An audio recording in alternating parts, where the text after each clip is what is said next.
Olá, bom dia para você, seja muito bem-vindo. Nós estamos ao vivo, agora são 8h31, nosso horário de sempre, pelo horário de Brasília. Vamos juntos começar essa sexta-feira bem informados? A partir de agora você confere as notícias do Brasil e do mundo deste 26 de maio. Vamos ao nosso cardápio de notícias de hoje. Lula se reúne com Marina Silva e Sônia Guajajara após derrotas impostas pelo Congresso na área ambiental. Trazemos também um alerta, afinal, faltam 5 dias para o fim do prazo da declaração do imposto de renda sem multa. Na Argentina, em primeiro ato de campanha das primárias obrigatórias, Cristina Kirchner pede cancelamento de acordo de crédito com o FMI. E nos Estados Unidos, líder de milícia é condenado a 18 anos de prisão por invasão ao Capitólio. A gente te conta tudo isso e muito mais a partir de agora. E a gente começa essa edição de um jeito diferente hoje. Afinal, daqui a pouquinho, às 9 horas, começa uma reunião especial com o missionário R.R. Soares na Igreja Internacional da Graça de Deus em Madureira, bairro da Zona Norte do Rio de Janeiro. E é para lá que nós vamos agora conversar ao vivo com a apresentadora Brenda Samis, que vai contar para a gente mais detalhes sobre essa sexta-feira toda especial, a Sexta-feira da Grande Libertação. Brenda, que dia lindo que faz por aí. Conta pra gente mais detalhes. Maravilhoso dia, Daniela, e para todos também que estão nos acompanhando aqui no Jornal Toda Hora, primeira edição. Hoje estou aqui na Igreja Internacional da Graça de Deus, aqui em Madureira, no Rio de Janeiro, porque daqui a pouco o missionário R.R. Soares estará presente realizando o culto da Grande Libertação, isso em 2 horários. O primeiro se dará início agora às 9 horas em ponto e você aqui da região ainda pode estar presente com a gente. O segundo culto será às 14 horas. Faça o nosso convite aqui especial para você estar presente, ser grandemente abençoado. E eu tenho certeza que hoje, você estando aqui assistindo também pela televisão, a sua vida será grandemente transformada. Então fica aqui o nosso convite. E também para você que é aqui da região, é muito fácil chegar. Nós temos aqui o nosso ponto do BRT também, que é um dos pontos finais aqui de Madureira, então é muito simples você chegar até aqui. Quero também deixar o convite para as próximas campanhas do missionário R.R. Soares, pois essa benção não para por aqui em Madureira, no Rio de Janeiro, não.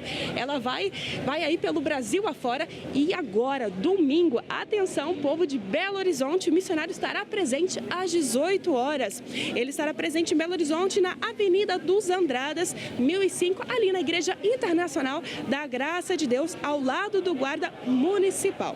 Também estará na segunda-feira, às 9h13 horas, Avenida dos Andradas, 1005, também na Igreja Internacional da Graça de Deus. Então você de Belo Horizonte não pode perder esta incrível oportunidade. E o missionário estará também na quinta-feira em 3 reuniões muito especiais. Estará aqui no Rio de Janeiro, em Irajá, às 9 horas da manhã.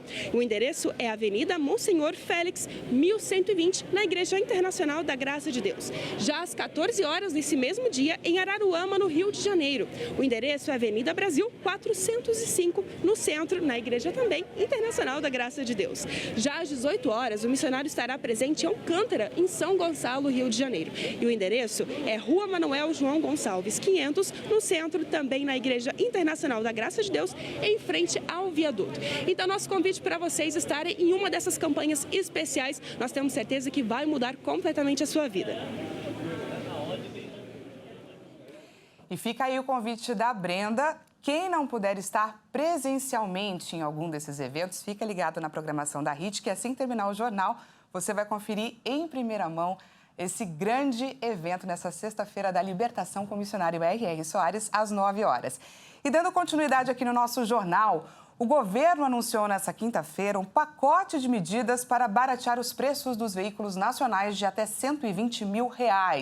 O objetivo é incentivar a compra de carros novos que estão encalhados nos pátios das montadoras. A associação do setor acredita que os modelos mais baratos podem chegar a custar menos de R$60 mil. Vamos ver. O desconto no IPI, PIS e COFINS valerá para veículos de até R$120 mil e será de 1,5% a quase 11%, a depender do preço do carro, da eficiência energética e da densidade industrial.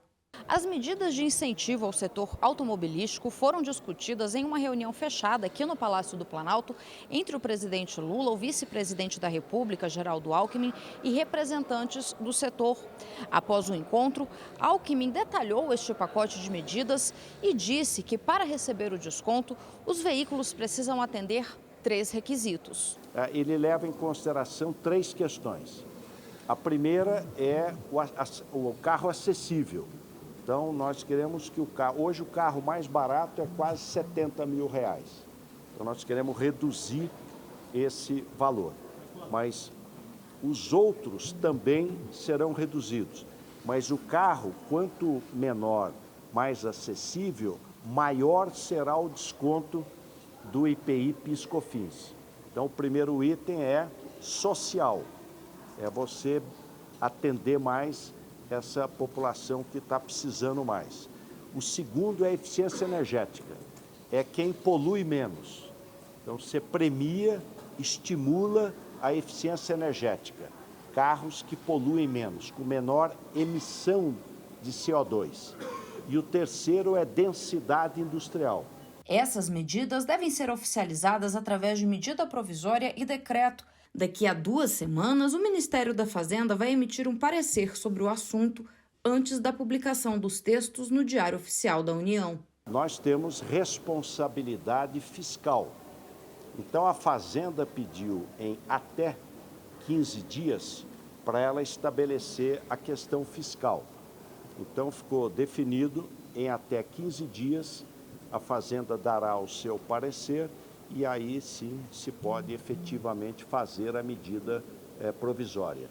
O presidente da Anfávia, Associação Nacional dos Fabricantes de Veículos Automotores, Márcio Lima Leite, disse que assim que as medidas forem publicadas, os descontos passarão a valer. Ele explicou que a definição dos preços será feita de maneira independente pelas fabricantes, mas uma coisa deverá acontecer.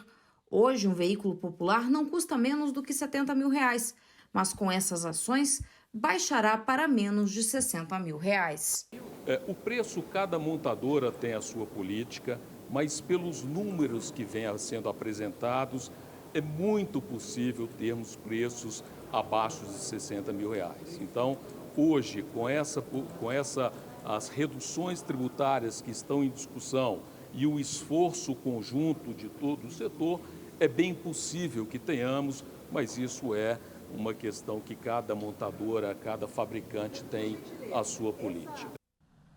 E o presidente Luiz Inácio Lula da Silva se reúne hoje com as ministras Marina Silva, do Meio Ambiente, e Sônia Guajajara, dos Povos Indígenas, após o governo sofrer um revés no Congresso com o avanço de mudanças na medida provisória que reorganiza os ministérios de Lula. Essa reunião ocorre em meio ao impasse envolvendo o IBAMA e a Petrobras sobre a perfuração de um poço de petróleo na costa do Amapá. A reunião foi convocada após a comissão mista que discute a medida provisória aprovar na quarta-feira um parecer do relator, deputado Isnaldo Bulhões, do MDB do Alagoas, com alterações que esvaziam competências das pastas chefiadas por Marina Silva e Sônia Guajajara, ministras do Meio Ambiente e dos Povos Indígenas, respectivamente. A proposta ainda precisa passar pelos plenários principais da Câmara e do Senado. Mas entre essas mudanças aprovadas estão a transferência da competência de reconhecer e demarcar terras indígenas do Ministério dos Povos Indígenas para o Ministério da Justiça e a transferência do Cadastro Ambiental Rural do Ministério do Meio Ambiente para o Ministério da Gestão e Inovação. Essa aprovação do parecer pela Comissão de Deputados e Senadores levou a críticas públicas de Marina e Guajajara. Marina Silva classificou a alteração em sua pasta como um erro estratégico e Sônia Guajajara relatou uma certa frustração com a ausência de Lula nas discussões. Por outro lado, o presidente Lula quer prestigiar as ministras e a reunião com elas nesta sexta faz parte desse esforço. Essa reunião ocorre em meio ao impasse envolvendo o IBAMA e a Petrobras sobre a perfuração de um poço de petróleo na costa do Amapá.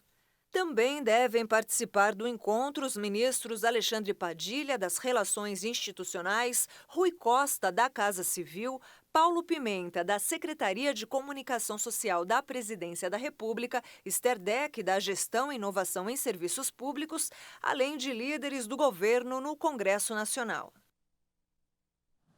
E nesta quinta-feira foi feita a primeira reunião da Comissão Parlamentar Mista de Inquérito, dando início às investigações dos atos do dia 8 de janeiro. Na sessão foram definidos o presidente, o vice-presidente e a relatora da comissão. Senadores e deputados elegeram a chapa que já estava prevista em um acordo. O presidente é o deputado Arthur Maia, do União Brasil. O vice-presidente é o senador Cid Gomes, do PDT. E a relatora é a senadora Elisiane Gama, do PSD. A CPMI tem 32 titulares, composta por 16 senadores e 16 deputados. A maioria da bancada da comissão é composta por integrantes da base governista. O presidente da comissão, deputado Arthur Maia, afirmou durante o discurso que a comissão terá a missão de investigar narrativas sobre o golpe e os atos radicais de 8 de janeiro. Nós temos que fazer aqui uma investigação sobre o que de fato aconteceu no dia 8 de janeiro. Esta comissão que vai fazer esse trabalho, vai fazer essa investigação, estará prestando um trabalho à democracia, porque não é razoável que nós tenhamos vivido aquilo que aconteceu no dia 8 de janeiro, com a invasão da sede dos 3 poderes, daqui desta casa, do Supremo Tribunal Federal, do Palácio do Planalto, e nada disso seja investigado por esta própria casa. Após a instalação da CPMI, o comando da comissão vai definir o plano de trabalho, dias e horários das sessões e em quais sessões serão votados os requerimentos e ouvidos os depoimentos. Esse plano deve ser apresentado pela relatora na próxima sessão e os depoimentos devem começar a partir do dia 8 de junho. Os trabalhos podem durar até 6 meses. A CPMI tem o poder de quebrar o sigilo de investigados e pedir o indiciamento de suspeitos. E faltando 5 dias para o fim do prazo de entrega da declaração do imposto de renda, mais de 9 milhões de brasileiros ainda não enviaram as informações à Receita Federal. Vamos ver. Quem não entregar os documentos no prazo terá que pagar uma multa de, no mínimo, R$ 165,74, podendo chegar a até 20% do valor do imposto devido. Para este ano, a expectativa do fisco é de que mais de 39 milhões e 500 mil declarações sejam entregues até às 23 horas e 59 minutos do dia 31 de maio, ou seja, na próxima quarta-feira. Lembrando que são obrigados a declarar todos os brasileiros residentes que tiveram rendimentos acima de R$ 28.559,70 no ano passado. A entrega do documento também é obrigatória para aqueles que tiveram rendimentos isentos, não tributáveis ou tributados exclusivamente na fonte, cuja soma foi superior a R$ 40 mil. Entre todos os declarantes, cerca de 4.129.000 vão receber a restituição na próxima quarta-feira, data da primeira rodada de pagamentos. E veja a seguir, em primeiro ato de campanha das primárias obrigatórias na Argentina, Cristina Kirchner pede o cancelamento de acordo de crédito com o FMI. E ainda, líder de milícia condenado a 18 anos de prisão por invasão ao Capitólio. Nós voltamos já, não perca!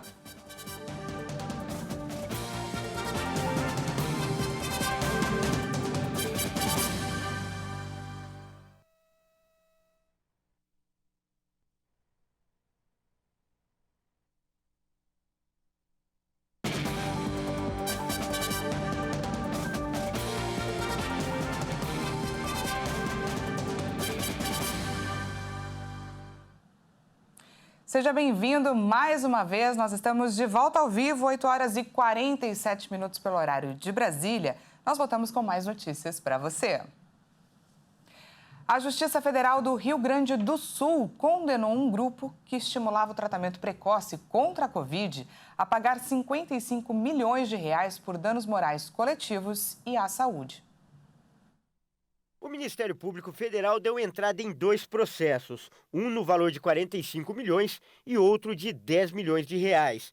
Chamados de Médicos do Tratamento Precoce Brasil, a associação estimulava o consumo de medicamentos sem comprovação científica contra a Covid-19. De acordo com a Justiça, foi comprovada a cumplicidade entre a Vitamedic Indústria Farmacêutica e a Associação Médicos pela Vida, que fizeram a divulgação do Manifesto pela Vida. A empresa de medicamentos foi condenada por financiar a propaganda irregular, com um custo de mais de 700 mil reais. No informe publicitário, eram citados os possíveis benefícios do tratamento precoce, sendo apresentados os medicamentos que deveriam ser utilizados.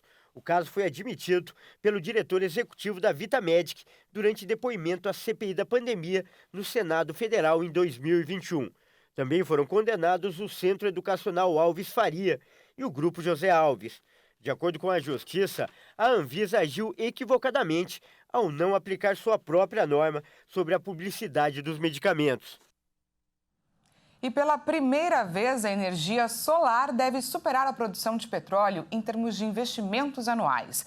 De acordo com um estudo da Agência Internacional de Energia, a expectativa é que a fonte responda por 90% dos aportes em energia limpa neste ano, totalizando aí um montante de 1 trilhão e 900 bilhões de reais.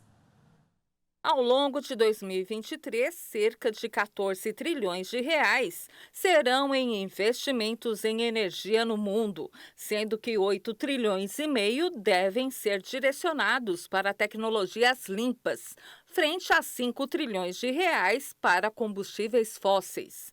O investimento anual em energia limpa deve alcançar 24% entre 2021 e 2023, impulsionado por fontes renováveis e veículos elétricos. Já os aportes em combustíveis fósseis terão um incremento de 15% no mesmo período. A análise tem sido impulsionada por uma série de fatores nos últimos anos, como períodos de forte crescimento econômico e preços voláteis de combustíveis fósseis, que elevaram preocupações com a segurança energética, especialmente após o início da guerra entre Rússia e Ucrânia. Políticas e pactos de incentivos promovidos na Europa, Japão, China e Estados Unidos, entre outros, também tiveram um impacto positivo. Os gastos direcionados para a produção de petróleo e gás devem aumentar 7% em 2023, retomando os níveis de 2019 e atingindo 2 trilhões e meio de reais. No ano passado, o conflito no leste europeu elevou os preços do gás natural para níveis não vistos desde a década passada, e a indústria de óleo e gás obteve ganhos de cerca de 20 trilhões. Os preços mais altos também levaram a um aumento de investimentos em combustíveis fósseis. O estudo indicou ainda que os aportes em óleo e gás devem ficar 2 vezes acima dos níveis necessários para atingir as metas de descarbonização. Em relação ao carvão, o montante será 6 vezes maior que o limite estimado. E no primeiro ato da campanha para as primárias obrigatórias, a vice-presidente da Argentina, Cristina Kirchner, pressionou o Fundo Monetário Internacional. Ela afirmou que o país não tem condições de pagar o atual acordo. A vice-presidente argentina pediu o cancelamento do acordo de crédito com o Fundo Monetário Internacional. Cristina Kirchner fez um chamado na noite de quinta-feira na Praça de Maio, durante o primeiro ato de campanha para as eleições presidenciais de 22 de outubro. Que esse programa que o Fundo Monetário impõe a todos os devedores... Que esse programa que o Fundo Monetário impõe a todos os devedores seja deixado de lado e nos permita elaborar um programa próprio de crescimento, de industrialização, de inovação tecnológica. Vai ser impossível pagar por mais que nos digam. Vai ser impossível pagarlo por mais que digam o que digam. O governo de Alberto Fernandes e Cristina Kirchner renegociou com o FMI um crédito que o país contraiu durante a administração anterior do liberal Maurício Macri, em 2018, pelo qual deve cumprir metas fiscais e monetárias. O crédito foi o maior da história da entidade, por 57 bilhões de dólares, cujos desembolsos foram interrompidos por Fernandes quando tinham sido entregues 44 bilhões. A Argentina sofre com uma inflação de 108% em 12 meses, falta de dólares e uma taxa de pobreza de 40%. Até 2015 já tinha saldado a dívida com a FMI durante a gestão de Néstor Kirchner, ex-presidente e falecido marido de Cristina. É imprescindível, então, unidade nacional. É imprescindível uma unidade nacional diante disso. Foi um empréstimo político e a solução também deve ser política. E política também tem que ser a solução. O peronismo de governo ainda não decidiu se vai apresentar vários candidatos ou um de consenso nas primárias obrigatórias de 13 de agosto, que definem os postulantes para as eleições presidenciais do final do ano. E nos Estados Unidos, o líder de uma milícia foi condenado à prisão por estar envolvido na invasão do Capitólio, que aconteceu em janeiro de 2021. A pena de prisão é de 18 anos. Stewart Rhodes, líder da milícia de extrema-direita americana Oath Keepers, foi condenado a 18 anos de prisão nesta quinta-feira por conspiração sediciosa. Essa é a sentença mais dura pronunciada até agora vinculada ao ataque de 6 de janeiro de 2021 ao Capitólio, sede do Legislativo dos Estados Unidos. Rhodes foi um dos mais de 1.000 acusados. Os invasores tinham como objetivo impedir que o Congresso certificasse Joe Biden como vencedor das eleições. E depois de uma votação realizada nesta quinta-feira no Peru, o Congresso peruano declarou que o presidente do México, Andrés Manuel López Obrador, não é mais bem-vindo ao país. O Congresso do Peru declarou nesta quinta-feira o presidente do México, Andrés Manuel López Obrador, persona não grata pelas declarações que fez contra a presidente peruana Dina Boluarte.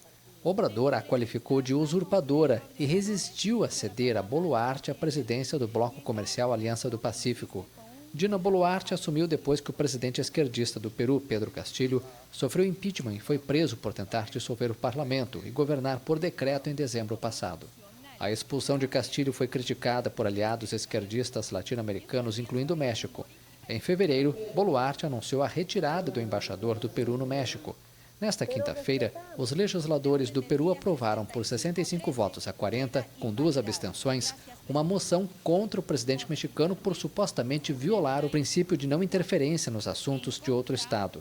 A moção instruiu os Ministérios das Relações Exteriores e do Interior a tomar medidas necessárias para garantir que o presidente do México não entre no território nacional.